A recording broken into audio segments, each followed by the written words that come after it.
Walden by Henry David Thoreau. Chapter 1. Economy. LibriVox Part 3. In the savage state, every family owns a shelter as good as the best, and sufficient for its coarser and simpler wants. But I think that I speak within bounds when I say that, though the birds of the air have their nests, and the foxes their holes, and the savages their wigwams, in modern civilized society not more than 1/2 the families own a shelter. In the large towns and cities, where civilization especially prevails, the number of those who own a shelter is a very small fraction of the whole. The rest pay an annual tax for this outside garment of all, become indispensable summer and winter, which would buy a village of Indian wigwams, but now helps to keep them poor as long as they live. I do not mean to insist here on the disadvantage of hiring compared with owning, but it is evident that the savage owns his shelter because it costs so little, while the civilized man hires his commonly because he cannot afford to own it, nor can he, in the long run, any better afford to hire. But, answers one, by merely paying this tax, the poor civilized man secures an abode which is a palace compared with the savages. An annual rent of from $25 to $100, these are the country rates, entitles him to the benefit of the improvements of centuries: spacious apartments, clean paint and paper, Rumford fireplace, back plastering, Venetian blinds, copper pump, spring lock, a commodious cellar, and many other things.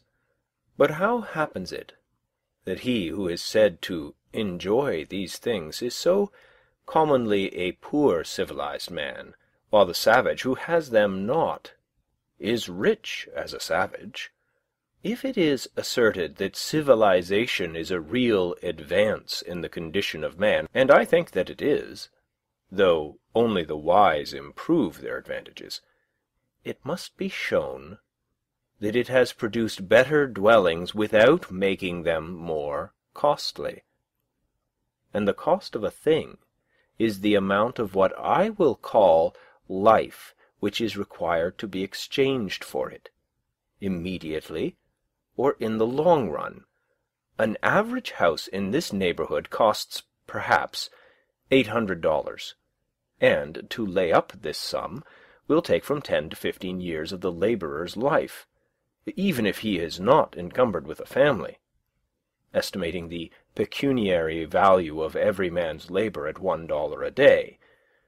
For if some receive more, others receive less, so that he must have spent more than half his life, commonly, before his wigwam will be earned. If we suppose him to pay a rent instead, this is but a doubtful choice of evils. Would the savage have been wise to exchange his wigwam for a palace on these terms? It may be guessed that I reduce almost the whole advantage of holding this superfluous property as a fund in store against the future, so far as the individual is concerned, mainly to the defraying of funeral expenses. But perhaps a man is not required to bury himself. Nevertheless, this points to an important distinction between civilized man and the savage, and no doubt they have designs on us for our benefit, in making the life of a civilized people an institution in which the life of the individual is to a great extent absorbed, in order to preserve and perfect that of the race.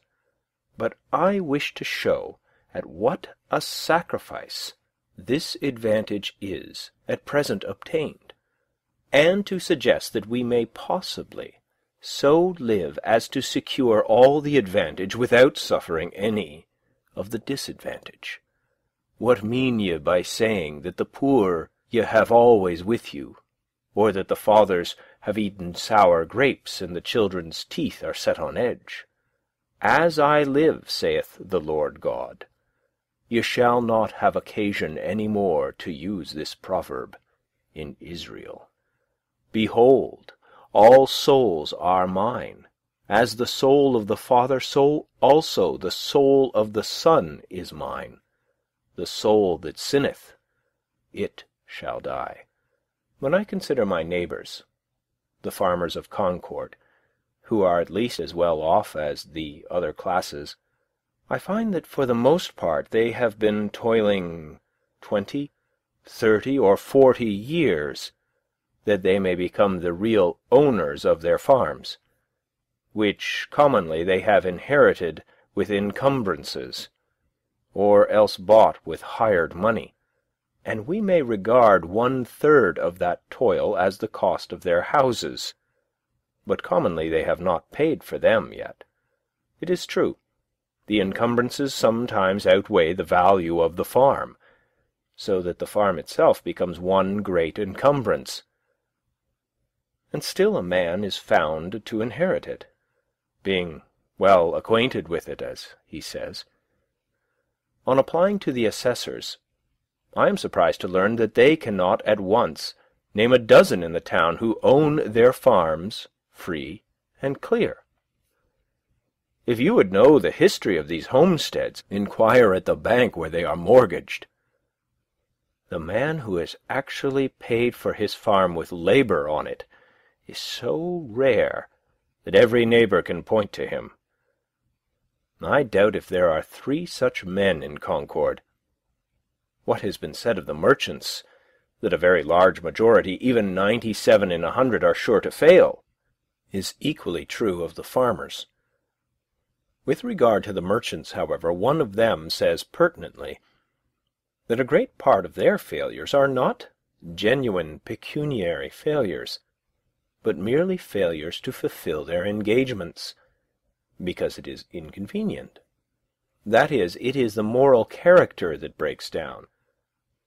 But this puts an infinitely worse face on the matter, and suggests, besides, that probably not even the other 3 succeed in saving their souls, but are perchance bankrupt in a worse sense than they who fail honestly. Bankruptcy and repudiation are the springboards from which much of our civilization vaults and turns its somersets. But the savage stands on the unelastic plank of famine. Yet the Middlesex cattle show goes off here with éclat annually, as if all the joints of the agricultural machine were suent. The farmer is endeavoring to solve the problem of a livelihood by a formula more complicated than the problem itself. To get his shoestrings, he speculates in herds of cattle. With consummate skill, he has set his trap with a hair spring to catch comfort and independence, and then, as he turned away, got his own leg into it. This is the reason he is poor, and for a similar reason we are all poor in respect to 1,000 savage comforts, though surrounded by luxuries. As Chapman sings, quote, "The false society of men, for earthly greatness, all heavenly comforts rarefies to air." And when the farmer has got his house, he may not be the richer, but the poorer for it, and it be the house that has got him. As I understand it, that was a valid objection urged by Momus against the house which Minerva made, that she, quote, "had not made it movable, by which means a bad neighborhood might be avoided," end quote. And it may still be urged, for our houses are such unwieldy property that we are often imprisoned rather than housed in them, and the bad neighborhood to be avoided is our own scurvy selves. I know 1 or 2 families, at least, in this town, who for nearly a generation have been wishing to sell their houses in the outskirts, and move into the village, but have not been able to accomplish it, and only death will set them free. Granted that the majority are able at last either to own or hire the modern house with all its improvements.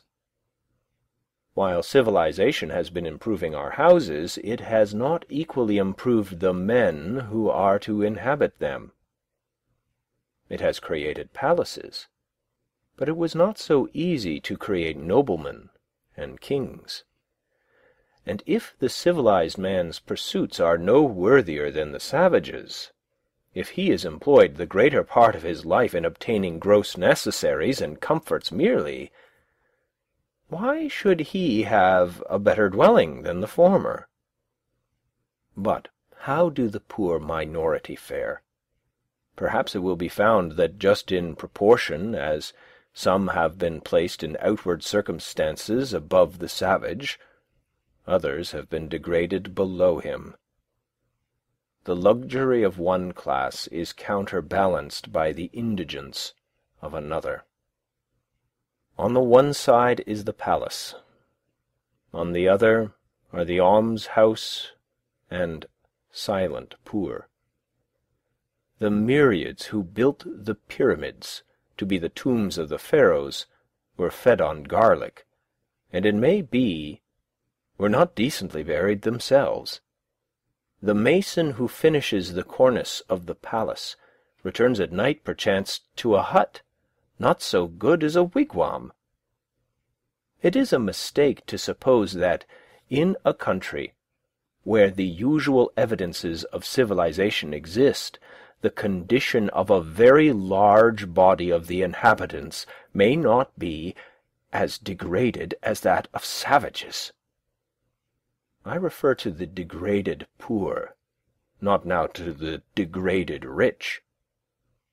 To know this, I should not need to look farther than to the shanties, which everywhere border our railroads, that last improvement in civilization, where I see in my daily walks human beings living in sties, and all winter with an open door, for the sake of light, without any visible, often imaginable, wood-pile, and the forms of both old and young are permanently contracted by the long habit of shrinking from cold and misery, and the development of all their limbs and faculties is checked. It certainly is fair to look at that class by whose labour the works which distinguish this generation are accomplished. Such, too, to a greater or less extent, is the condition of the operatives of every denomination in England, which is the great workhouse of the world. Or I could refer you to Ireland, which is marked as one of the white or enlightened spots on the map. Contrast the physical condition of the Irish with that of the North American Indian, or the South Sea Islander, or any other savage race before it was degraded by contact with the civilized man. Yet I have no doubt that people's rulers are as wise as the average of civilized rulers. Their condition only proves what squalidness may consist with civilization. I hardly need refer now to the labourers in our southern states, who produce the staple exports of this country, and are themselves a staple production of the South, but to confine myself to those who are said to be in moderate circumstances. Most men appear never to have considered what a house is, and are actually, though needlessly, poor all their lives because they think that they must have such a one as their neighbours have, as if one were to wear any sort of coat which the tailor might cut out for him, or, gradually leaving off palm-leaf hat or cap of woodchuck skin, complain of hard times because he could not afford to buy him a crown. It is possible to invent a house still more convenient and luxurious than we have, which yet all would admit that man could not afford to pay for? Shall we always study to obtain more of these things, and not sometimes to be content with less? Shall the respectable citizen thus gravely teach by precept and example the necessity of the young man's providing a certain number of superfluous glow-shoes, and umbrellas, and empty guest-chambers for empty guests, before he dies? Why should not our furniture be as simple as the Arabs or the Indians? When I think of the benefactors of the race, whom we have apotheosized as messengers from heaven, bearers of divine gifts to man, I do not see in my mind any retinue at their heels, any carload of fashionable furniture. Or what if I were to allow, would it not be a singular allowance, that our furniture should be more complex than the Arabs, in proportion as we are morally and intellectually his superiors? At present our houses are cluttered and defiled with it, and a good housewife would sweep out the greater part into the dust-hole, and not leave her morning's work undone. Morning work! By the blushes of Aurora and the music of Memnon, what should be man's morning work in this world?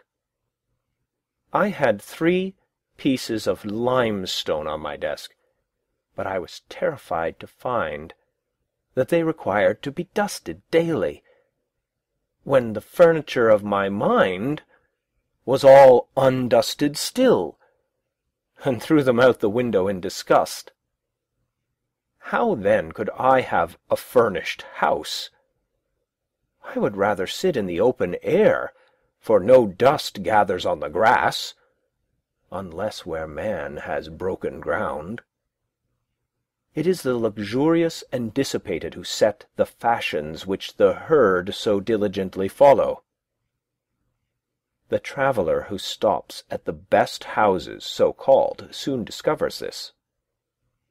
For the publicans presume him to be a Sardanapalus, and if he resigned himself to their tender mercies, he would soon be completely emasculated. I think that in the railroad car we are inclined to spend more on luxury than on safety and convenience, and it threatens without attaining these to become no better than a modern drawing-room, with its divans and ottomans and sunshades and 100 other oriental things, which we are taking west with us, invented for the ladies of the harem and the effeminate natives of the celestial empire, which Jonathan should be ashamed to know the names of. I would rather sit on a pumpkin and have it all to myself than be crowded on a velvet cushion.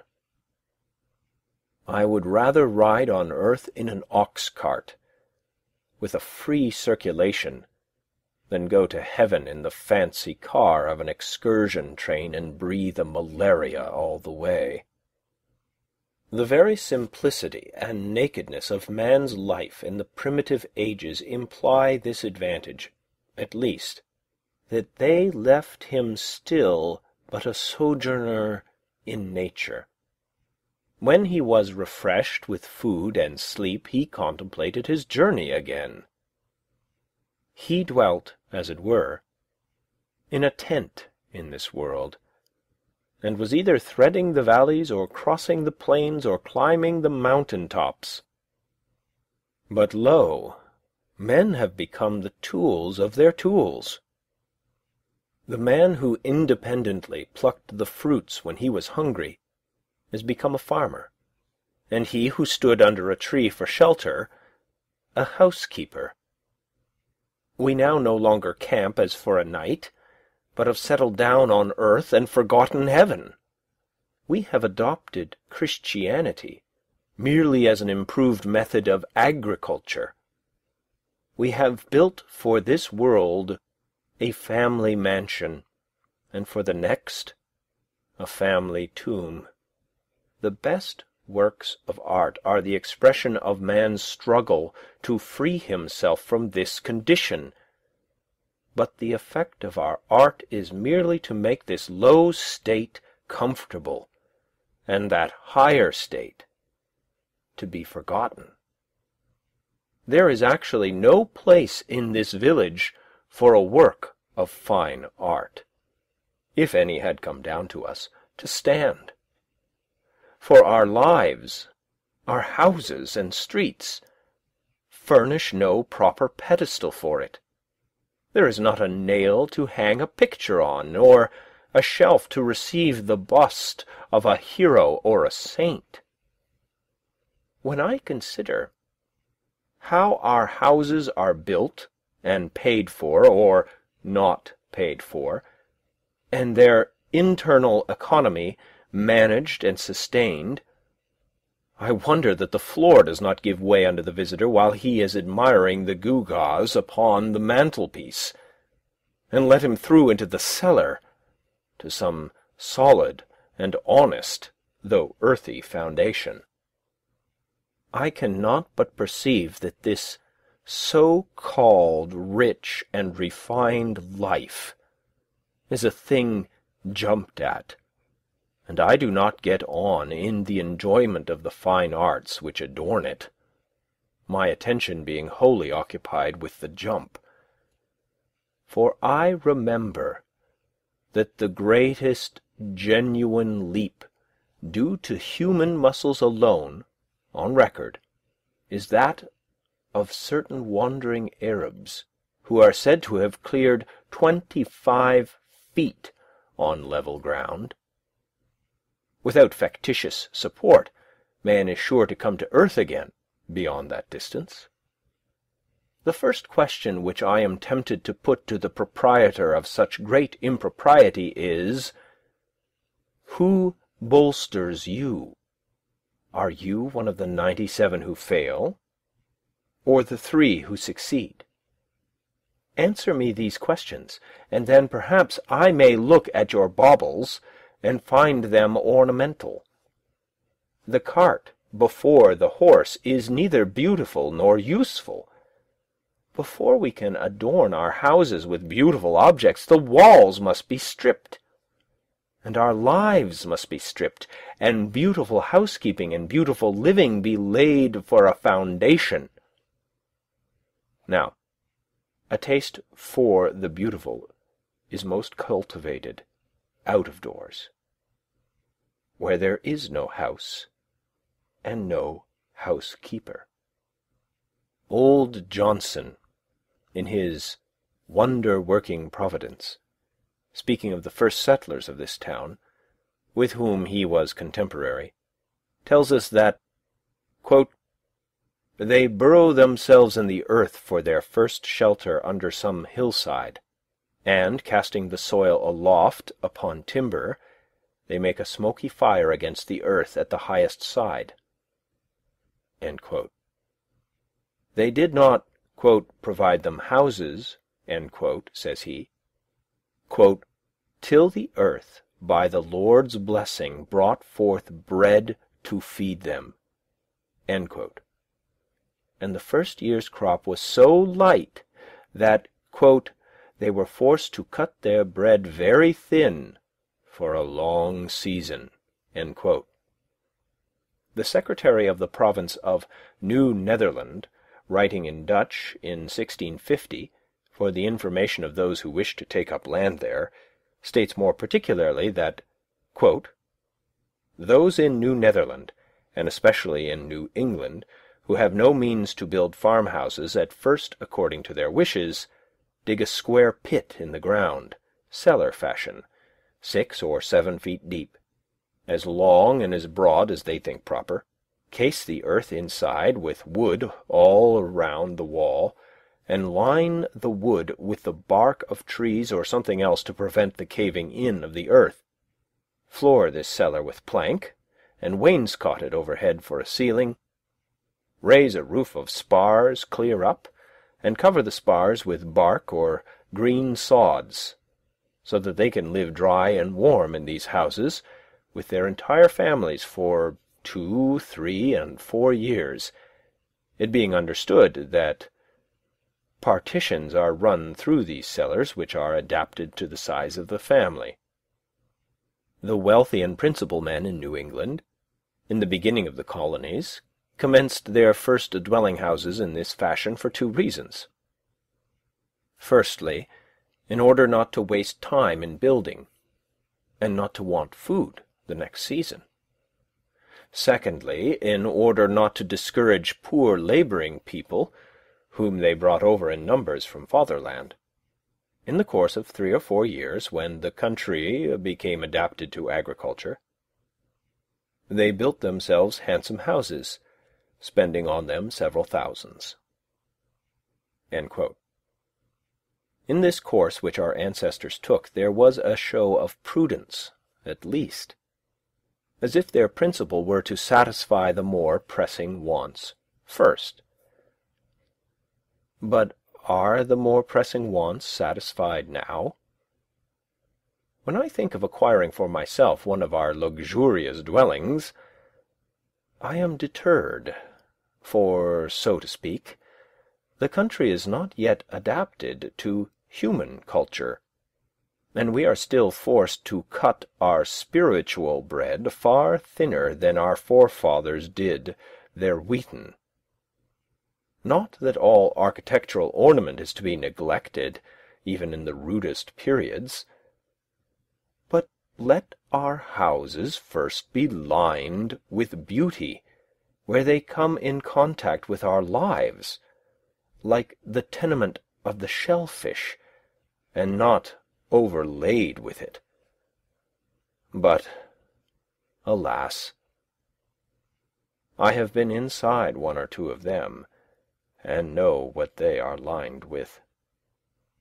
Though we are not so degenerate, but that we might possibly live in a cave or a wigwam, or wear skins today, it certainly is better to accept the advantages, though so dearly bought, which the invention and industry of mankind offer.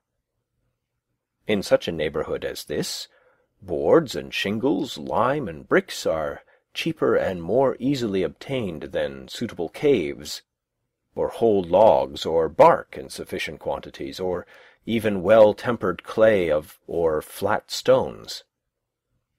I speak understandingly on this subject, for I have made myself acquainted with it both theoretically and practically. With a little more wit we might use these materials so as to become richer than the richest now are, and make our civilization a blessing. The civilized man is a more experienced and wiser savage. But to make haste to my own experiment. Near the end of March 1845, I borrowed an axe, and went down to the woods, by Walden Pond, nearest to where I intended to build my house, and began to cut down some tall, arrowy white pines, still in their youth, for timber. It is difficult to begin without borrowing, but perhaps it is the most generous course thus to permit your fellow man to have an interest in your enterprise. The owner of the axe, as he released his hold on it, said that it was the apple of his eye, but I returned it sharper than I received it. It was a pleasant hillside where I worked, covered with pine woods, through which I looked out on the pond, and a small open field in the woods, where pines and hickories were springing up. The ice in the pond was not yet dissolved, though there were some open spaces, and it was all dark-coloured and saturated with water. There were some slight flurries of snow during the days that I worked there, but for the most part when I came out on to the railroad on my way home, its yellow sand-heap stretched away gleaming in the hazy atmosphere, and the rails shone in the spring sun. and I heard the lark and pewee and other birds already come to commence another year with us. They were pleasant spring days, in which the winter of man's discontent was thawing as well as the earth, and the life that had lain torpid began to stretch itself. One day, when my axe had come off and I had cut a green hickory for a wedge, driving it with a stone, and had placed the whole to soak in a pond-hole in order to swell the wood, I saw a striped snake run into the water, and he lay on the bottom, apparently without inconvenience, as long as I stayed there, or more than a quarter of an hour, perhaps because he had not yet fairly come out of the torpid state. It appeared to me that for a likely reason men remain in their present low and primitive condition. But if they should feel the influence of the spring of springs arousing them, they would of necessity rise to a higher and more ethereal life. I had previously seen the snakes in frosty mornings in my path, with portions of their bodies still numb and inflexible, waiting for the sun to thaw them. On the 1st of April it rained and melted the ice, and in the early part of the day, which was very foggy, I heard a stray goose groping about over the pond and cackling as if lost, or like the spirit of the fog. So I went on for some days, cutting and hewing timber, and also studs and rafters, all with my narrow axe, not having many communicable or scholar-like thoughts, singing to myself, "Men say they know many things, but lo, they have taken wings, the arts and sciences, and 1,000 appliances, the wind that blows is all that any body knows." I hewed the main timbers 6 inches square, most of the studs on 2 sides only, and the rafters and floor timbers on 1 side, leaving the rest of the bark on, so that they were just as straight and much stronger than the sawed ones.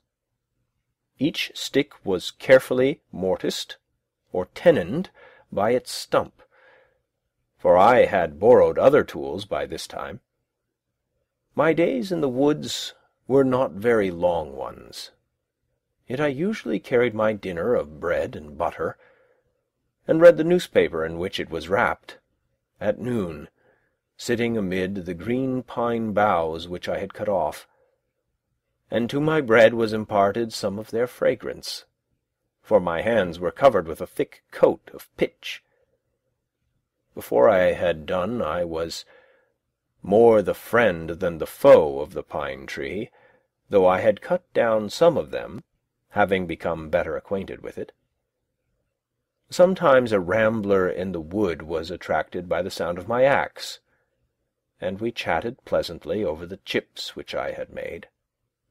By the middle of April, for I made no haste in my work, but rather made the most of it, my house was framed and ready for the raising. I had already bought the shanty of James Collins, an Irishman who worked on the Fitchburg Railroad for boards. James Collins' shanty was considered an uncommonly fine one. When I called to see it, he was not at home. I walked about the outside, at first unobserved from within. The windows were so deep and high. It was of small dimensions, with a peaked cottage roof, and not much else to be seen, the dirt being raised 5 feet all around, as if it were a compost heap. The roof was the soundest part, though a good deal warped and made brittle by the sun. Door-sill there was none, but a perennial passage for the hens under the door-board. Mrs. C. came to the door and asked me to view it from the inside. The hens were driven in by my approach. It was dark, and had a dirt floor, for the most part, dank, clammy, and aguish, only here a board and there a board which would not bear removal. She lighted a lamp to show me the inside of the roof and the walls, and also that the board floor extended under the bed, warning me not to step into the cellar, a sort of dust-hole 2 feet deep. In her own words, they were good boards overhead, good boards all around, and a good window. Of 2 whole squares originally, only the cat had passed out that way lately. There was a stove, a bed, and a place to sit. An infant in the house where it was born. A silk parasol, gilt-framed looking-glass, and a patent new coffee-mill nailed to an oak sapling, all told. The bargain was soon concluded, for James had in the meantime returned. I to pay $4.25 tonight, he to vacate at 5 tomorrow morning, selling to nobody else meanwhile. I to take possession at 6. It were well, he said, to be there early, and anticipate certain indistinct but wholly unjust claims on the score of ground rent and fuel. This, he assured me, was the only encumbrance. At 6 I passed him and his family on the road. One large bundle held their all: bed, coffee-mill, looking-glass, hens. All but the cat. She took to the woods and became a wild cat, and, as I learned afterward, trod in a trap set for woodchucks, and so became a dead cat at last. I took down this dwelling the same morning, drawing the nails, and removed it to the pond side by small cartloads, spreading the boards on the grass there to bleach and warp back again in the sun. One early thrush gave me a note or two as I drove along the woodland path. I was informed treacherously by a young Patrick that neighbour Seeley, an Irishman, in the intervals of the carting, transferred the still tolerable, straight and drivable nails, staples, and spikes to his pocket, and then stood when I came back to pass the time of day and look freshly up, unconcerned with spring thoughts at the devastation, there being a dearth of work, as he said. He was there to represent spectatordom, and help make this seemingly insignificant event one with the removal of the gods of Troy. I dug my cellar in the side of a hill sloping to the south, where a woodchuck had formerly dug his burrow, down through sumac and blackberry roots, and the lowest stain of vegetation, 6 feet square by 7 deep, to a fine sand where potatoes would not freeze in any winter.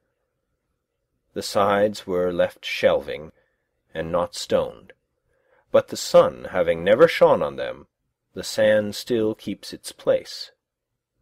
It was but 2 hours' work.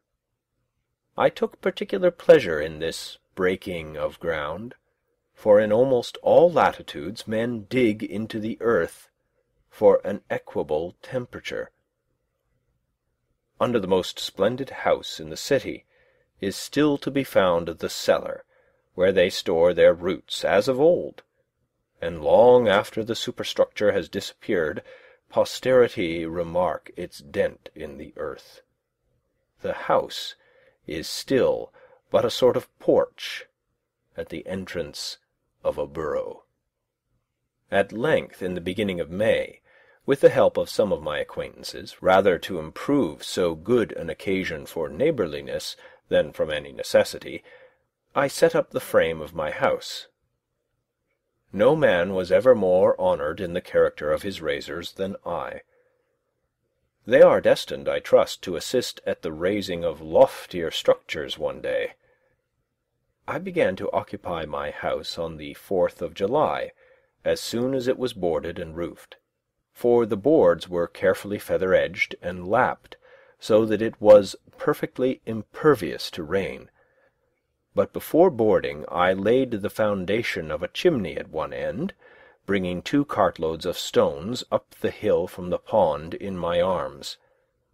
I built the chimney after my hoeing in the fall, before a fire became necessary for warmth, doing my cooking in the meanwhile out of doors on the ground, early in the morning, which mode I still think is in some respects more convenient and agreeable than the usual one. When it stormed before my bread was baked, I fixed a few boards over the fire and sat under them to watch my loaf, and passed some pleasant hours in that way. In those days when my hands were much employed, I read but little, but the least scraps of paper which lay on the ground, my holder or tablecloth, afforded me as much entertainment, in fact, answered the same purpose as the Iliad. It would be worth the while to build still more deliberately than I did, considering, for instance, what foundation a door, a window, a cellar, a garret, have in the nature of man, and, perchance, never raising any superstructure until we found a better reason for it than our temporal necessities even. There is some of the same fitness in a man's building his own house that there is in a bird's building its own nest. Who knows but if men constructed their dwellings with their own hands, and provided food for themselves and families simply and honestly enough, the poetic faculty would be universally developed, as birds universally sing when they are so engaged. But alas, we do like cowbirds and cuckoos, which lay their eggs in nests which other birds have built, and cheer no traveller with their chattering and unmusical notes. Shall we for ever resign the pleasure of construction to the carpenter? What does architecture amount to in the experience of the mass of men? I never in all my walks came across a man engaged in so simple and natural an occupation as building his house. We belong to the community. It is not the tailor alone who is the 9th part of a man. It is as much the preacher and the merchant and the farmer. Where is this division of labour to end? And what object does it finally serve? No doubt another may also think for me, but it is not therefore desirable that he should do so to the exclusion of my thinking for myself. True, there are architects so called in this country, and I have heard of one at least possessed with the idea of making architectural ornaments have a core of truth, a necessity, and hence a beauty, as if it were a revelation to him. All very well, perhaps, from his point of view, but only a little better than the common dilettantism. A sentimental reformer in architecture, he began at the cornice, not at the foundation. It was only how to put a core of truth within the ornaments, that every sugar-plum, in fact, might have an almond or caraway seed in it, though I hold that almonds are most wholesome without the sugar, and not how the inhabitant, the indweller, might build truly within and without, and let the ornaments take care of themselves. What reasonable man ever supposed that ornaments were something outward and in the skin merely? That the tortoise got his spotted shell, or the shellfish its mother-o'-pearl tints, by such a contract as the inhabitants of Broadway their Trinity Church. But a man has no more to do with the style of architecture of his house than a tortoise with that of its shell.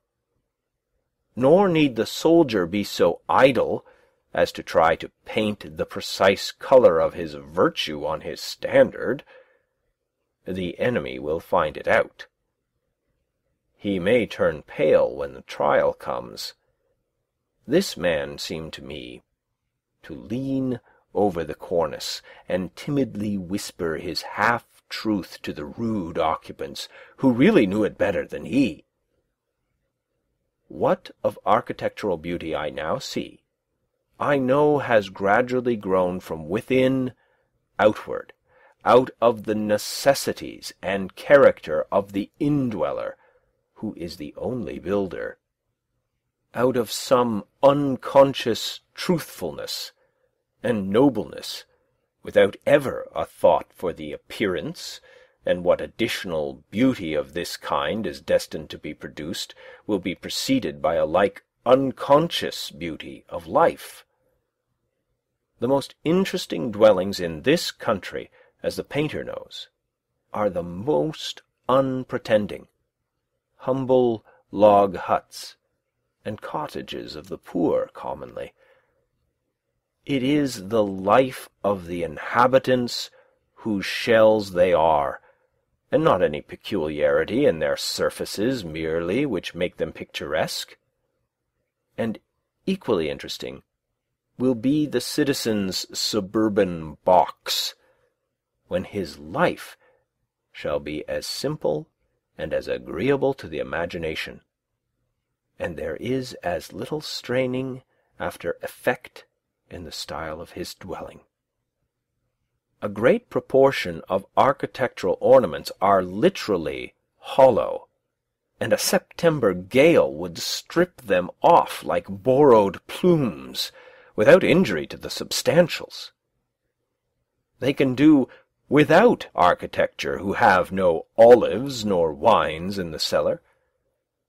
What if an equal ado were made about the ornaments of style in literature, and the architects of our Bibles spent as much time about their cornices as the architects of our churches do? So are made the belles-lettres and the beaux-arts, and their professors. Much it concerns a man, forsooth, how a few sticks are slanted over him or under him, and what colours are daubed upon his box. It would signify somewhat if, in any earnest sense, he slanted them and daubed it. But the spirit having departed out of the tenant, it is of a piece with constructing his own coffin, the architecture of the grave. And carpenter is but another name for coffin-maker. One man says, in his despair or indifference to life, "Take up a handful of the earth at your feet, and paint your house that colour." Is he thinking of his last and narrow house? Toss up a copper for it as well. What an abundance of leisure he must have! Why do you take up a handful of dirt? Better paint your house your own complexion. Let it turn pale or blush for you. An enterprise to improve the style of cottage architecture. When you have got my ornaments ready, I will wear them. Before winter I built a chimney, and shingled the sides of my house, which were already impervious to rain, with imperfect and sappy shingles made of the first slice of the log, whose edges I was obliged to straighten with a plane. I have thus a tight shingled and plastered house, 10 feet wide by 15 long, and 8 feet posts, with a garret and a closet, a large window on each side, 2 trap-doors, 1 door at the end, and a brick fireplace opposite. The exact cost of my house, paying the usual price for such materials as I used, but not counting the work, all of which was done by myself, was as follows, and I give the details because very few are able to tell exactly what their houses cost, and fewer still, if any, the separate cost of the various materials which compose them. Boards, $8, 3 cents plus, mostly shanty boards. Refuse shingles for roof sides, $4. Laths, $1.25. 2 second-hand windows with glass, $2.43. 1,000 old brick, $4. 2 casks of lime, $2.40. That was high. Hair, 31 cents, more than I needed. Mantle-tree iron, 15 cents. Nails, $3.90. Hinges and screws, 14 cents. Latch, 10 cents. Chalk, 1 cent. Transportation, $1.40. I carried a good part on my back. In all, $28.12 plus. These are all the materials, excepting the timber, stones, and sand which I claimed by squatter's right. I have also a small woodshed adjoining, made chiefly of the stuff which was left after building the house. I intend to build me a house which will surpass any on the main street in Concord in grandeur and luxury, as soon as it pleases me as much, and will cost me no more than my present one. I thus found that the student who wishes for a shelter can obtain one for a lifetime at an expense not greater than the rent which he now pays annually. If I seem to boast more than is becoming, my excuse is that I brag for humanity rather than for myself, and my shortcomings and inconsistencies do not affect the truth of my statement. Notwithstanding much cant and hypocrisy, chaff which I find it difficult to separate from my wheat, but for which I am as sorry as any man, I will breathe freely and stretch myself in this respect. It is such a relief to both the moral and physical system, and I am resolved that I will not, through humility, become the devil's attorney. I will endeavour to speak a good word for the truth. At Cambridge College the mere rent of a student's room, which is only a little larger than my own, is $30 each year, though the corporation had the advantage of building 32 side by side and under one roof, and the occupant suffers the inconvenience of many and noisy neighbours, and perhaps a residence in the 4th story. I cannot but think that if we had more true wisdom in these respects, not only less education would be needed, because, forsooth, more would already have been acquired, but the pecuniary expense of getting an education would in a great measure vanish. Those conveniences which the student requires at Cambridge or elsewhere cost him, or somebody else, 10 times as great a sacrifice of life as they would with proper management on both sides. Those things for which the most money is demanded are never the things which the student most wants. Tuition, for instance, is an important item in the term bill, while for the far more valuable education which he gets by associating with the most cultivated of his contemporaries, no charge is made. The mode of founding a college is, commonly, to get up a subscription of dollars and cents, and then, following blindly the principles of a division of labour to its extreme, a principle which should never be followed but with circumspection, to call in a contractor who makes this a subject of speculation, and he employs Irishmen or other operatives actually to lay the foundations, while the students that are to be are said to be fitting themselves for it, and for these oversights successive generations have to pay. I think that it would be better than this for the students, or those who desire to be benefited by it, even to lay the foundation themselves. The student who secures his coveted leisure and retirement by systematically shirking any labour necessary to man, obtains but an ignoble and unprofitable leisure, defrauding himself of the experience which alone can make leisure fruitful.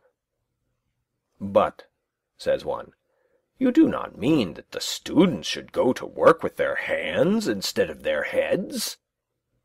I do not mean that exactly, but I mean something which he might think a good deal like that.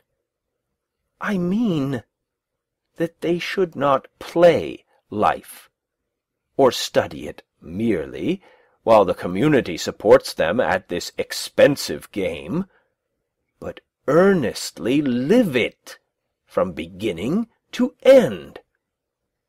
How could youths better learn to live than by at once trying the experiment of living? Methinks this would exercise their minds as much as mathematics.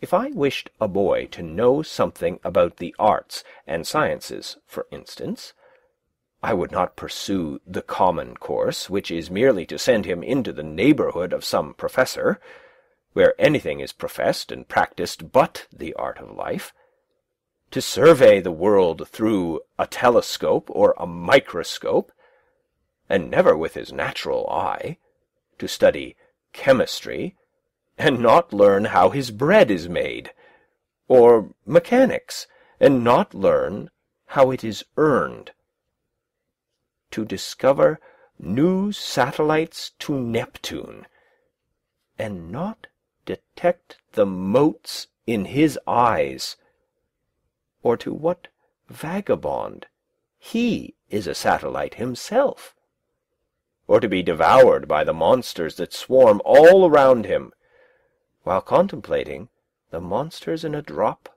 of vinegar. Which would have advanced the most at the end of a month? The boy who had made his own jackknife from the ore which he had dug and smelted, reading as much as would be necessary for this, or the boy who had attended the lectures on metallurgy at the Institute in the meanwhile, and had received a Rogers penknife from his father? Which would be most likely to cut his fingers? To my astonishment, I was informed on leaving college that I had studied navigation. Why, if I had taken one turn down the harbour, I should have known more about it. Even the poor student studies, and is taught only political economy, while that economy of living, which is synonymous with philosophy, is not even sincerely professed in our colleges. The consequence is that while he is reading Adam Smith, Ricardo, and Say, he runs his father in debt irretrievably. End Chapter 1, LibriVox Part 3. Economy, Part 4. As with our colleges, so with 100 modern improvements. There is an illusion about them. There is not always a positive advance. The devil goes on exacting compound interest to the last for his early share and numerous succeeding investments in them. Our inventions are wont to be pretty toys, which distract our attention from serious things. They are but improved means to an unimproved end, an end which it was already but too easy to arrive at, as railroads lead to Boston or New York. We are in great haste to construct a magnetic telegraph from Maine to Texas. But Maine and Texas, it may be, have nothing important to communicate. Either is in such a predicament as the man who was earnest to be introduced to a distinguished deaf woman. But when he was presented and one end of her ear trumpet was put into his hand, had nothing to say, as if the main object were to talk fast and not to talk sensibly. We are eager to tunnel under the Atlantic and bring the old world some weeks nearer to the new, but perchance the first news that will leak through into the broad, flapping American ear will be that the Princess Adelaide has the whooping cough. After all, the man whose horse trots a mile in a minute does not carry the most important messages. He is not an evangelist, nor does he come round eating locusts and wild honey. I doubt if Flying Childers ever carried a peck of corn to mill. One says to me, "I wonder that you do not lay up money. You love to travel. You might take the cars and go to Fitchburg today and see the country." But I am wiser than that. I have learned that the swiftest traveler is he that goes afoot. I say to my friend, suppose we try who will get there first.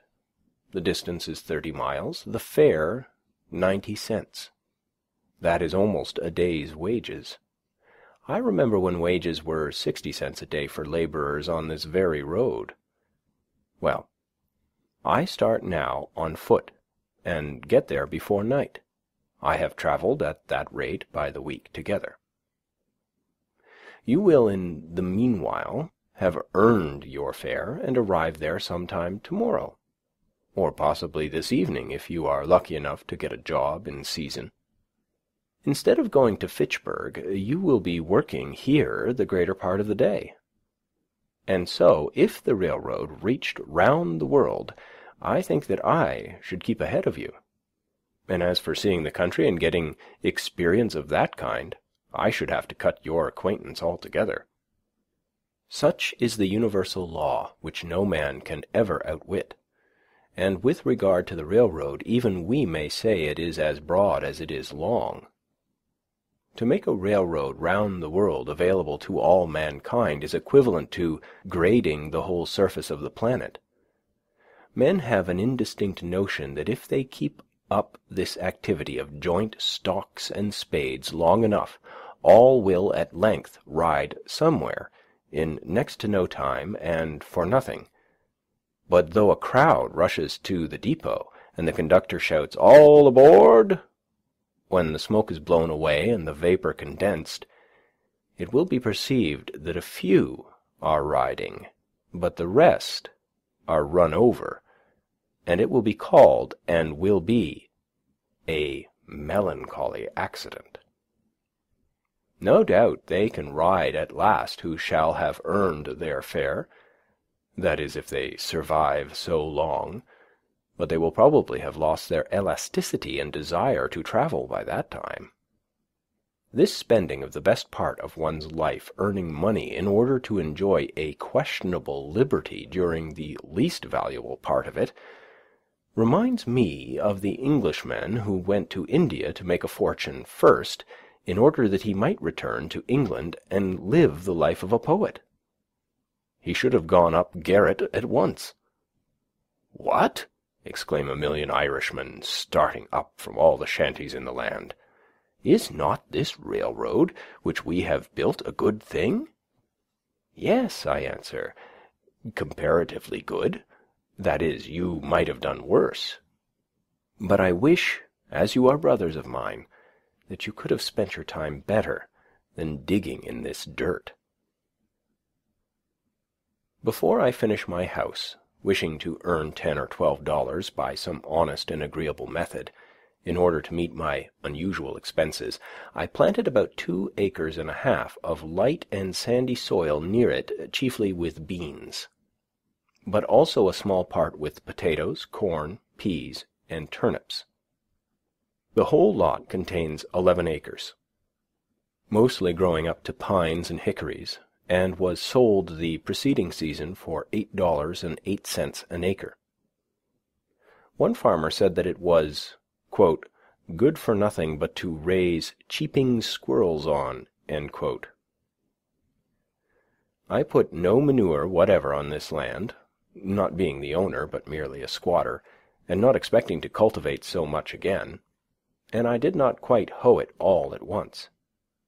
I got out several cords of stumps in ploughing, which supplied me with fuel for a long time, and left small circles of virgin mould, easily distinguishable, through the summer by the greater luxuriance of the beans there.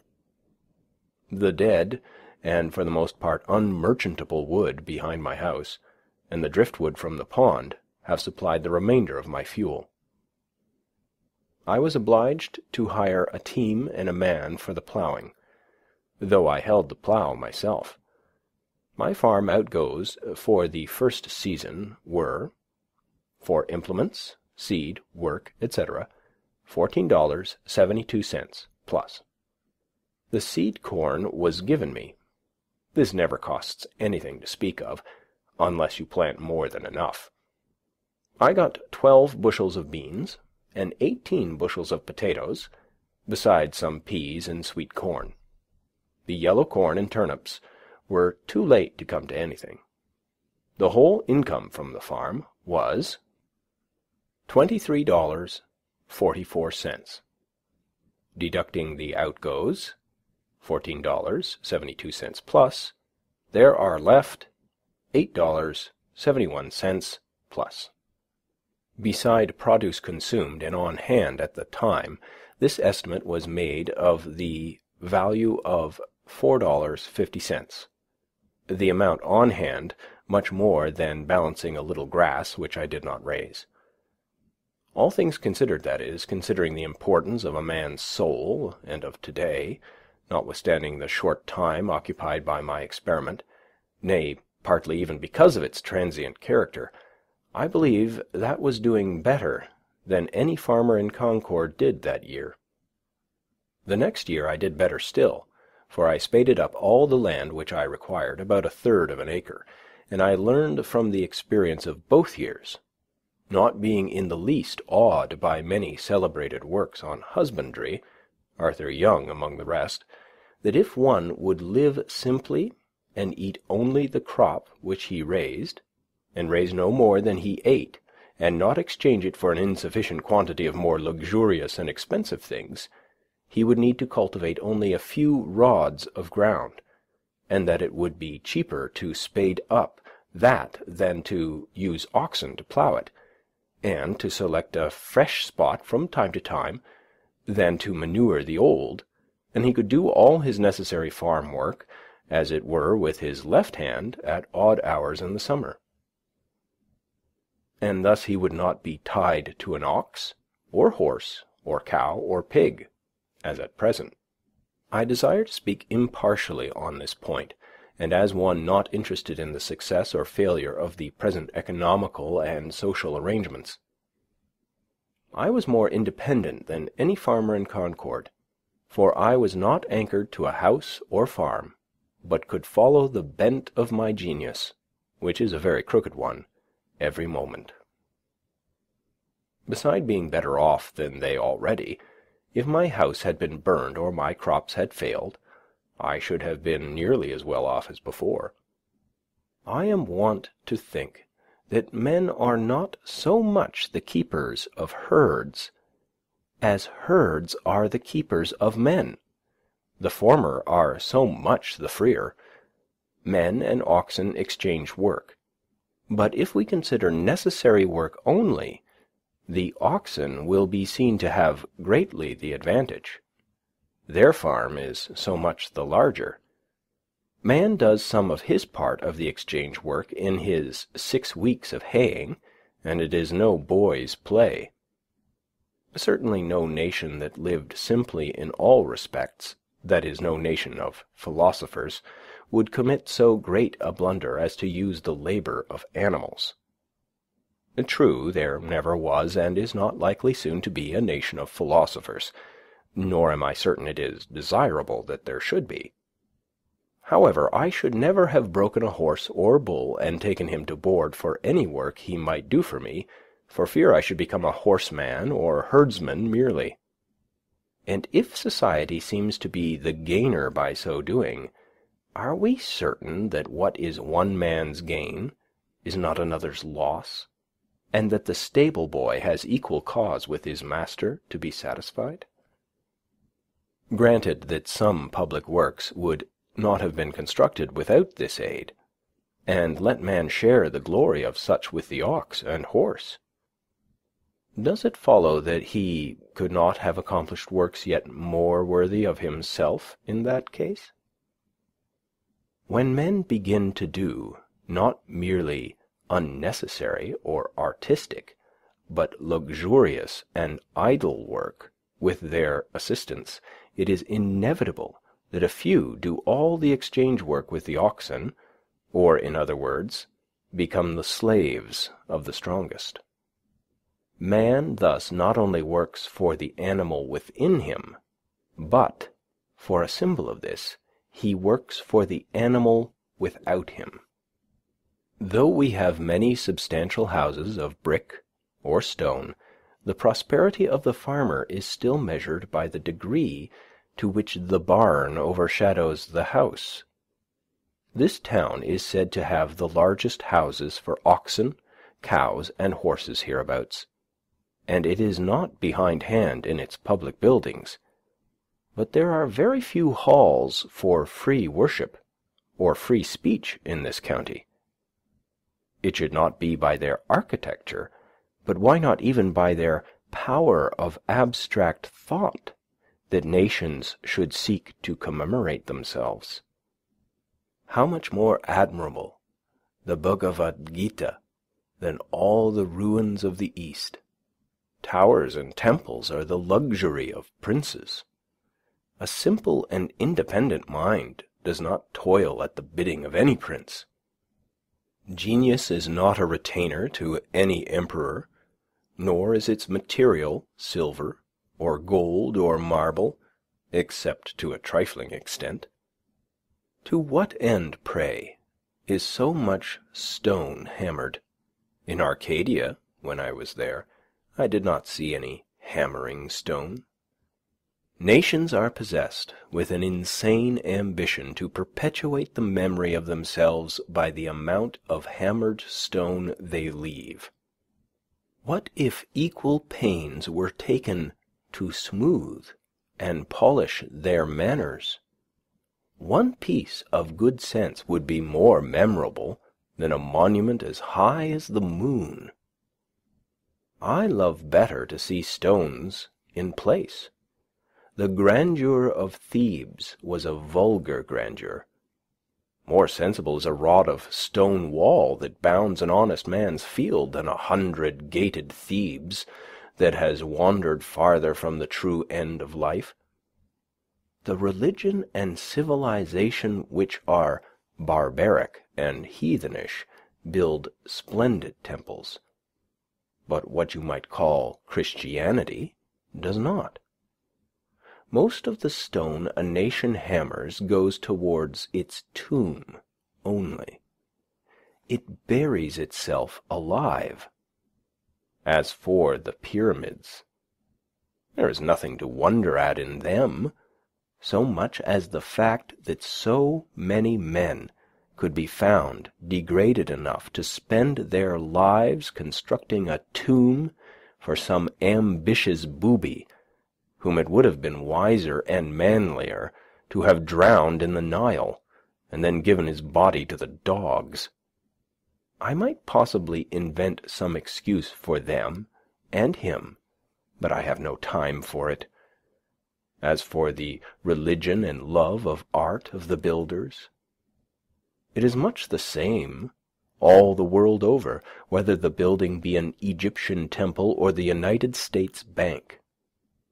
It costs more than it comes to. The main spring is vanity, assisted by the love of garlic and bread and butter. Mr. Balcom, a promising young architect, designs it on the back of his Vitruvius, with hard pencil and ruler, and the job is let out to Dobson and Sons, stone-cutters. When the 30 centuries begin to look down on it, mankind begin to look up at it. As for your high towers and monuments, there was a crazy fellow once in this town who undertook to dig through to China, and he got so far that, As he said, he heard the Chinese pots and kettles rattle. But I think that I shall not go out of my way to admire the hole which he made. Many are concerned about the monuments of the West and the East, to know who built them. For my part, I should like to know who in those days did not build them, who were above such trifling. But to proceed with my statistics. By surveying, carpentry, and day labour of various other kinds in the village in the meanwhile, for I have as many trades as fingers, I had earned $13.34. The expense of food for 8 months, namely from July 4th to March 1st, the time when these estimates were made, though I lived there more than 2 years, not counting potatoes, a little green corn, and some peas which I had raised, nor considering the value of what was on hand at the last date, was rice, $1.73 molasses, $1.73, cheapest form of the saccharine. Rye meal, $1.04 3/4. Indian meal, 99 cents 3/4, cheaper than rye. Pork, 22 cents. All experiments which failed. Flour, 88 cents, costs more than Indian meal, both money and trouble. Sugar, 80 cents. Lard, 65 cents. Apples, 25 cents. Dried apple, 22 cents. Sweet potatoes, 10 cents. 1 pumpkin, 6 cents. 1 watermelon, 2 cents. Salt, 3 cents. Yes, I did eat $8.74, all told. But I should not thus unblushingly publish my guilt if I did not know that most of my readers were equally guilty with myself, and that their deeds would look no better in print. The next year I sometimes caught a mess of fish for my dinner, and once I went so far as to slaughter a woodchuck which ravaged my bean field, effect his transmigration, as a Tartar would say, and devour him, partly for experiment's sake. But though it afforded me a momentary enjoyment, notwithstanding a musky flavour, I saw that the longest use would not make that a good practice, however it might seem to have your woodchucks ready dressed by the village butcher. Clothing and some incidental expenses within the same dates, though little can be inferred from this item, amounted to $8.40 minus 3/4. Oil and some household utensils, $2.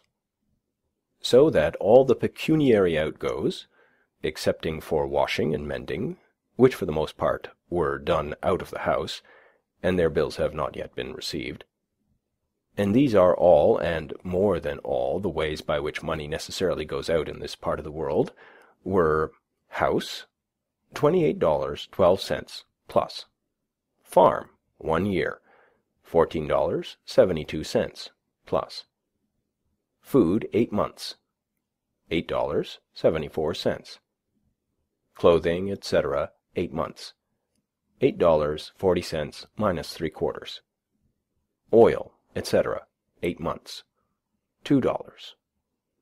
In all, $61.99 minus 3/4. I address myself now to those of my readers who have a living to get, and to meet this I have, for farm produce sold, $23.44, earned by day labor, $13.34, in all, $36.78, which, subtracted from the sum of the outgoes, leaves a balance of $25.21 3/4 on the one side, this being very nearly the means with which I started, and the measure of expenses to be incurred, and on the other, beside the leisure and independence and health thus secured, a comfortable house for me, as long as I chose to occupy it. These statistics, however accidental and therefore uninstructive they may appear, as they have a certain completeness, have a certain value also. Nothing was given me of which I have not rendered some account. It appears from the above estimate that my food alone cost me in money about 27 cents a week. It was, for nearly 2 years after this, rye and Indian meal, without yeast, potatoes, rice, a very little salt pork, molasses, and salt, and my drink, water. It was fit that I should live on rice, mainly, who love so well the philosophy of India. To meet the objections of some inveterate cavillers, I may as well state that if I dined out occasionally, as I always had done, and I trust shall have opportunities to do again, it was frequently to the detriment of my domestic arrangements. But the dining out being, as I have stated, a constant element, does not in the least affect a comparative statement like this. I learned from my 2 years' experience that it would cost incredibly little trouble to obtain one's necessary food, even in this latitude, that a man may use as simple a diet as the animals, and yet retain health and strength. I have made a satisfactory dinner, satisfactory on several accounts, simply off a dish of purslane, portulaca oleracea, which I gathered in my cornfield, boiled and salted. I give the Latin on account of the savouriness of the trivial name. And pray, what more can a reasonable man desire in peaceful times, in ordinary noons, than a sufficient number of ears of green, sweet corn boiled with the addition of salt? Even the little variety which I used was a yielding to the demands of appetite, and not of health. Yet men have come to such a pass that they frequently starve, not for want of necessaries, but for want of luxuries.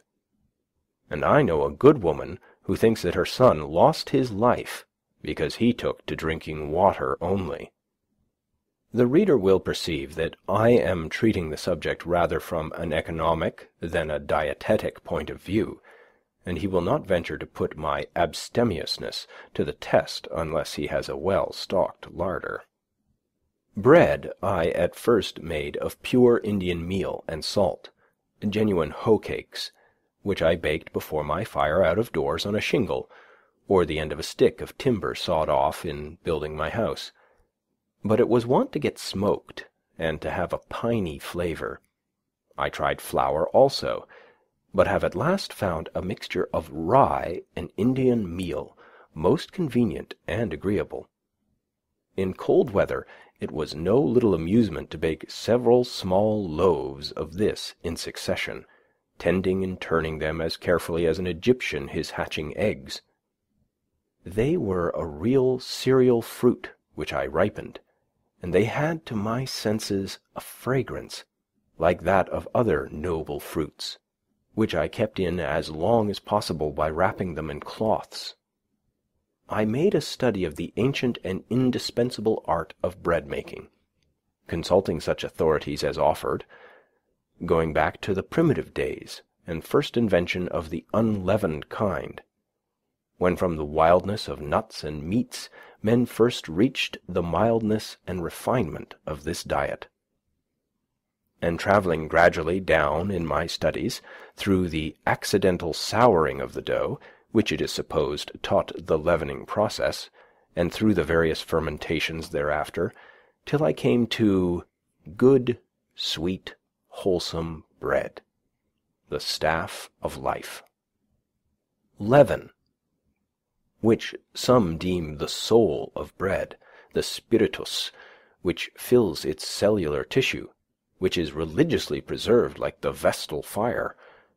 Some precious bottleful, I suppose, first brought over in the Mayflower, did the business for America, and its influence is still rising, swelling, spreading in cerealian billows over the land.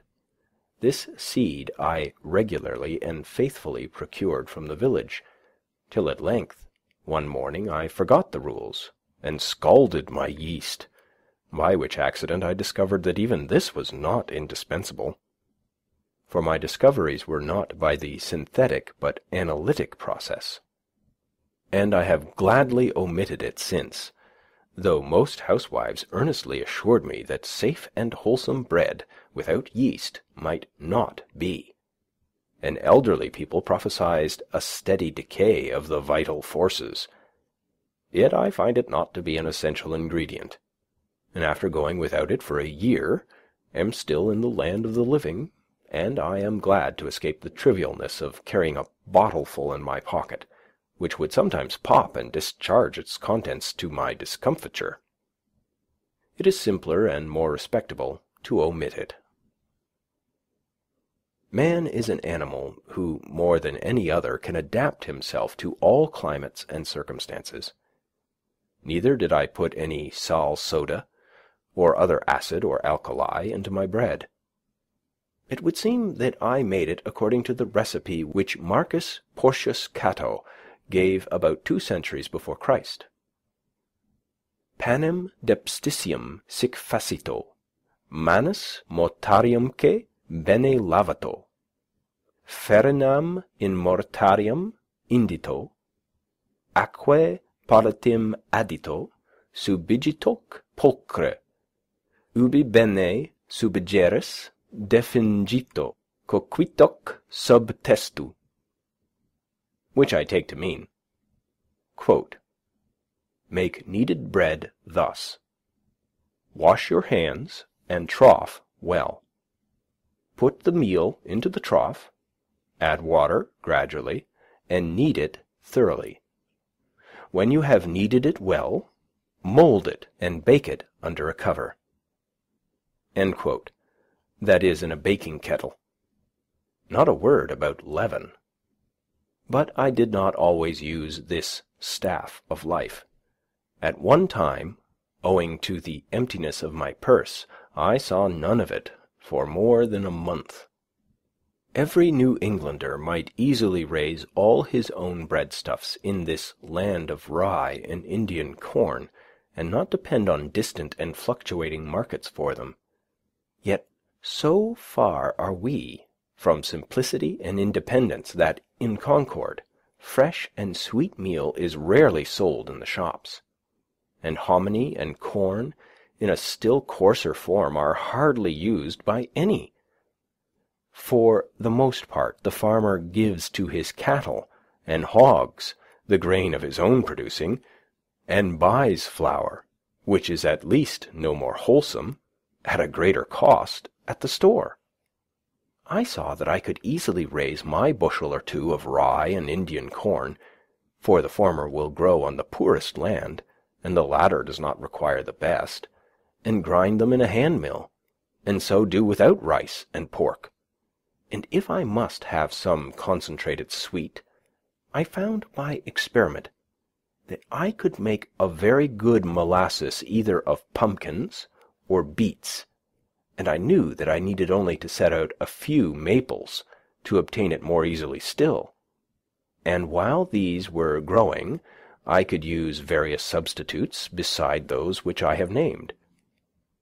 For, as the forefathers sang, quote, we can make liquor to sweeten our lips of pumpkins and parsnips and walnut tree chips. End quote. Finally, as for salt, that grossest of groceries, to obtain this might be a fit occasion for a visit to the seashore, or, if I did without it altogether, I should probably drink the less water. I do not learn that the Indians ever troubled themselves to go after it. Thus I could avoid all trade and barter, so far as my food was concerned, and having a shelter already, it would only remain to get clothing and fuel. The pantaloons which I now wear were woven in a farmer's family. Thank heaven there is so much virtue still in man, for I think the fall from the farmer to the operative as great and memorable as that from the man to the farmer. And in a new country, fuel is an encumbrance. As for a habitat, if I were not permitted still to squat, I might purchase 1 acre at the same price for which the land I cultivated was sold, namely $8.08. But as it was, I considered that I enhanced the value of the land by squatting on it. There is a certain class of unbelievers who sometimes ask me such questions as, if I think that I can live on vegetable food alone, and to strike at the root of the matter at once, for the root is faith, I am accustomed to answer such, that I can live on board nails. If they cannot understand that, they cannot understand much that I have to say. For my part, I am glad to bear of experiments of this kind being tried, as that a young man tried for a fortnight to live on hard, raw corn on the ear, using his teeth for all mortar. The squirrel tribe tried the same and succeeded. The human race is interested in these experiments, though a few old women who are incapacitated for them, or who own their thirds in mills, may be alarmed. My furniture, part of which I made myself, and the rest cost me nothing of which I have not rendered an account, consisted of a bed, a table, a desk, 3 chairs, a looking-glass 3 inches in diameter, a pair of tongs and andirons, a kettle, a skillet, and a frying-pan, a dipper, a wash-bowl, 2 knives and forks, 3 plates, 1 cup, 1 spoon, a jug for oil, a jug for molasses, and a japanned lamp. None is so poor that he need sit on a pumpkin. That is shiftlessness. There is a plenty of such chairs as I like best in the village garrets to be had for taking them away. Furniture. Thank God I can sit and I can stand without the aid of a furniture warehouse. What man but a philosopher would not be ashamed to see his furniture packed in a cart and going up country exposed to the light of heaven in the eyes of men, a beggarly account of empty boxes? That is Spaulding's furniture. I could never tell from inspecting such a load whether it belonged to a so-called rich man or a poor one. The owner always seemed poverty-stricken. Indeed, the more you have of such things, the poorer you are. Each load looks as if it contained the contents of a dozen shanties, and if one shanty is poor, this is a dozen times as poor. Pray, for what do we move ever but to get rid of our furniture, our exuviae, at last to go from this world to another newly furnished, and leave this to be burned? It is the same as if all these traps were buckled to a man's belt, and he could not move over the rough country where our lines are cast without dragging them, dragging his trap. He was a lucky fox that left his tail in the trap. The muskrat will gnaw his 3rd leg off to be free. No wonder man has lost his elasticity. How often he is at a dead set. Quote, "Sir, if I may be so bold, what do you mean by a dead set?" End quote. If you are a seer, whenever you meet a man, you will see all that he owns, aye, and much that he pretends to disown, behind him, even to his kitchen furniture, and all the trumpery which he saves and will not burn, and he will appear to be harnessed to it, and making what headway he can. I think that the man is at a dead set, who has got through a knot-hole or gateway where his sledge-load of furniture cannot follow him. I cannot but feel compassion when I hear some trim, compact-looking man, seemingly free, all girded and ready, speak of his furniture, as whether it is insured or not. But what shall I do with my furniture? My gay butterfly is entangled in a spider's web, then. Even those who seem for a long while not to have any, if you inquire more narrowly, you will find have some stored in somebody's barn. I look upon England today as an old gentleman who is travelling with a great deal of baggage, trumpery which has accumulated from long housekeeping, which he has not the courage to burn, great trunk, little trunk, bandbox, and bundle.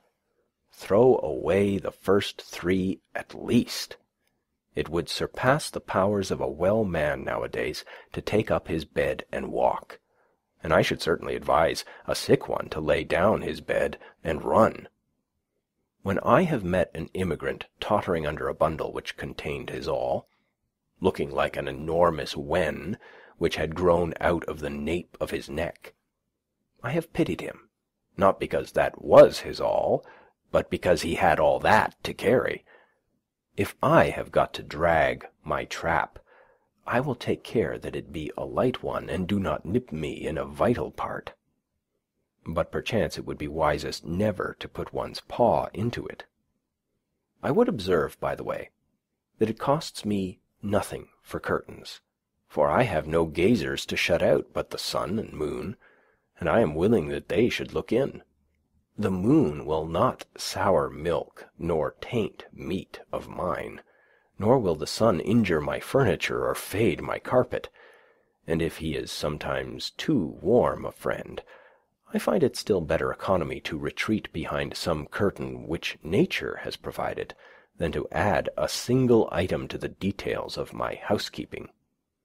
A lady once offered me a mat, but as I had no room to spare within the house, nor time to spare within or without to shake it, I declined it, preferring to wipe my feet on the sod before my door. It is best to avoid the beginnings of evil. Not long since I was present at the auction of a deacon's effects, for his life had not been ineffectual. Quote, "The evil that men do lives after them." End quote. As usual, a great proportion was trumpery which had begun to accumulate in his father's day. Among the rest was a dried tapeworm. And now, after lying half a century in his garret and other dust-holes, these things were not burned. Instead of a bonfire or purifying destruction of them, there was an auction, or increasing of them. The neighbors eagerly collected to view them, bought them all, and carefully transported them to their garrets and dust-holes, to lie there till their estates are settled, when they will start again. When a man dies, he kicks the dust. The customs of some savage nations might perchance be profitably imitated by us, for they at least go through the semblance of casting their slough annually. They have the idea of the thing, whether they have the reality or not. Would it not be well if we were to celebrate such a busk, or feast of first fruits, as Bartram describes to have been the custom of the Muck-class Indians? Quote, "When a town celebrates the busk," end quote, says he, quote, "having previously provided themselves with new cloths, new pots, pans, and other household utensils and furniture, they collect all their worn-out clothes and other despicable things, sweep and cleanse their houses, squares, and the whole town of their filth, which with all the remaining grain and other old provisions they cast together into one common heap and consume it with fire. After having taken medicine and fasted for 3 days, all the fire in the town is extinguished. During this fast they abstain from the gratification of every appetite and passion whatever. A general amnesty is proclaimed, all malefactors may return to their town. On the 4th morning the high priest, by rubbing dry wood together, produces new fire in the public square, from whence every habitation in the town is supplied with the new and pure flame. They then feast on the new corn and fruits, and dance and sing for 3 days. And the 4 following days they receive visits and rejoice with their friends from neighboring towns, who have in like manner purified and prepared themselves." End quote. The Mexicans also practiced a similar purification at the end of every 52 years, in the belief that it was time for the world to come to an end. I have scarcely heard of a truer sacrament That is, as the dictionary defines it, quote, outward and visible sign of an inward and spiritual grace, end quote, than this, and I have no doubt that they were originally inspired directly from heaven to do thus, though they have no biblical record of the revelation. For more than 5 years I maintained myself thus solely by the labor of my hands, and I found that by working about 6 weeks in a year I could meet all the expenses of living. The whole of my winters, as well as most of my summers, I had free and clear for study. I have thoroughly tried school-keeping, and found that my expenses were in proportion, or rather out of proportion, to my income, for I was obliged to dress and train, not to say think and believe, accordingly, and I lost my time into the bargain. As I did not teach for the good of my fellow men, but simply for a livelihood, this was a failure. I have tried trade, but I found that it would take 10 years to get under way in that, and that then I should probably be on my way to the devil. I was actually afraid that I might, by that time, be doing what is called a good business. When formerly I was looking about to see what I could do for a living, some sad experience in conforming to the wishes of friends being fresh in my mind to tax my ingenuity, I thought often and seriously of picking huckleberries. That surely I could do, and its small profits might suffice, for my greatest skill has been to want but little. So little capital it required, so little distraction from my wonted moods, I foolishly thought. While my acquaintances went unhesitatingly into trade or the professions, I contemplated this occupation as most like theirs, ranging the hills all summer to pick the berries which came in my way, and thereafter carelessly dispose of them, so to keep the flocks of Admetus.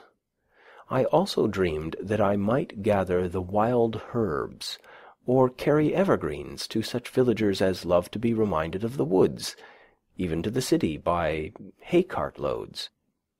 But I have since learned that trade curses everything it handles, and though you trade in messages from heaven, the whole curse of trade attaches to the business. As I preferred some things to others, and especially valued my freedom, as I could fare hard and yet succeed well, I did not wish to spend my time in earning rich carpets or other fine furniture, or delicate cookery, or a house in the Grecian or the Gothic style just yet. If there are any to whom it is no interruption to acquire these things, and who know how to use them when acquired, I relinquish to them the pursuit. Some are industrious, and appear to love labor for its own sake, or perhaps because it keeps them out of worse mischief. To such I have at present nothing to say. Those who would not know what to do with more leisure than they now enjoy, I might advise to work twice as hard as they do, work till they pay for themselves and get their free papers.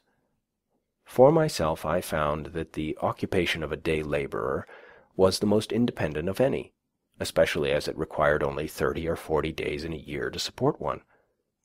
The laborer's day ends with the going down of the sun, and he is then free to devote himself to his chosen pursuit, independent of his labor. But his employer, who speculates from month to month, has no respite from one end of the year to the other. In short, I am convinced, both by faith and experience, that to maintain one's self on this earth is not a hardship, but a pastime, if we will live simply and wisely, as the pursuits of the simpler nations are still the sports of the more artificial. It is not necessary that a man should earn his living by the sweat of his brow, unless he sweats easier than I do. End of LibriVox Part 4 of Economy.